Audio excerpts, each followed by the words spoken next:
Hey, what's up you guys? This is Junior Trader, and in this video we are taking a look at three stocks that we need to be cautious on doing any type of bullish trade. Now, not necessarily, at least two of them that we'll talk about out of these three, they're not necessarily full on bearish yet. However, there is lingering weakness that is coming in while overall market has started to participate in an uptrend.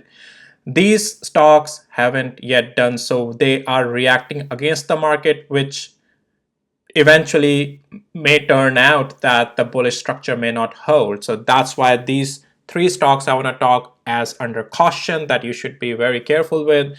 And the one actually out of these three is already broken, but we'll talk about all of that in this video. So the first one, as you see, is SMCI. Rest two I'll talk about when we get to those. Now, before going further, I also want to let you know, none of this is any financial advice, only for education purposes, just sharing my opinion. Please do your own thing. All right, so SMCI. Now, SMCI, the reason, well, I'm being cautious on this, even though I have mentioned it in my couple of previous videos that, guys, on the weekly interval, we have been able to hold a higher low pivot over here at a very important level of that $37 to $38 level, the zone that I provided you. So we have been able to hold that. I'm on the weekly interval right now, just so you know. However, what I'm seeing now is while market is participating overall in an uptrend, SMCI has started to form a lower high. What we want to see after a pivot is a continuation and not start to falter back again to the downside. And as though, as I mentioned, that it's not full on bearish yet. The lingering weakness is coming in enough the way this week is right now building up, that as we lose this $38 area, this will become a lower high. So this is still the low area, the funnel area of $38, but which we haven't broken it. And that's why I'm saying, though we are not fully in the bearish structure, but the weakness, lingering weakness is coming enough that makes me worrisome, because overall market has tried to participate in an uptrend while SMCI is weak still. We'll take a look at other stocks as well in just a second. Now, definitely, I want you to see for an uptrend, we want to continue to see it above $40.90 area, which it unfortunately today, as it has closed below that. Now, let's get to the hourly interval to talk more about a couple of things. So here on the hourly interval as well, guys, the whole problem is that we lost a significant level of a potential holding that pivot in an uptrend. This near term, that uptrend it formed. Now, since though it held in the morning, $40.90, yes, it held. That was a near term uptrend play, but it couldn't hold above it for the rest of the day, and thus it broke lower. So you've got to be cautious.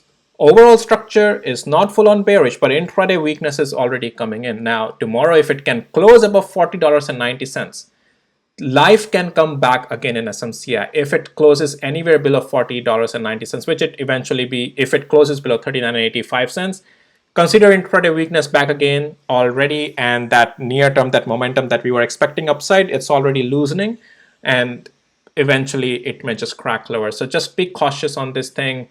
Not looking too good. If we can close above $42 tomorrow, we can just stay above and close above $42. That starts to turn around the story again.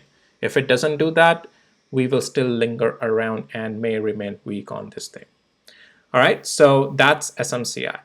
The second one that I want to raise a caution on is Broadcom. Now, Broadcom is part of 50 plus stocks coverage as well, so I do talk Broadcom there with the members. You can check out the details in the description of this video. I'm just talking today here just because why not, all right? So Broadcom has been holding 200 days moving average. However, it's also not participating with the market uptrend. And it was important that we continue to, after this consolidation, continue to go up, but we rejected at that area of importance, all right? Now, at this point, this thing will remain negative for me and weak for me as long as we are below this blue box area. And since we couldn't hold this 200 days moving average with a higher pivot here, we're continuing lower. Anytime as if we lose 185, even though it's already weak, as we lose 185, Broadcom has a much more room to come down to levels like 165. All the significant levels are important. but it has a room to come down to 144 as well. So just be cautious on this thing, and I would just want to mention this as well. We can take a look at the hourly interval as well. But you can see constantly rejecting at the very area of importance that I provided you on the daily interval just now. And there is no point in looking at any uptrend at this point, I would say, as long as we're below that blue box. So it's really in a dire situation. All right, the third one, which is already broken pretty much, but I just want to talk about it. Members already knew everything of it. It's also 50 plus stocks coverage. It's part of that. Micron is that third one. Now, Micron had its earnings things as well. Earnings are green. It still fell because it, as I say, earnings usually don't matter much. It's all about technicals, and it's all about what happens after, well, how the price action react to it, right? And then we pick it up from there. But anyways, if you have access to my tools, you already know also on Micron and also on all other stocks. We were bullish here. I gave all these plays to the member in 50 plus stocks coverage, and then I also mentioned that we are broken again, and pretty much my tools helps in all of that as well. You can check out the details in the description of this video if you're interested. Now, at this point, the thing is that Micron is such a messy stock, right? And it's just gone like what, sideways forever, right? Almost 10 months. Now, anyways, it's broken. It's bearish. As we continue to stay below 95, we just bearish. It's not necessarily a caution on this thing. I would just raise a caution that just stay away from this thing if you can. It's just in the downtrend. Now, it's lost that trend, momentum, everything, and it's just bearish. So at this point, even near term, as we stay below 95 and 50 cents, it's just downtrend play, even intraday, right?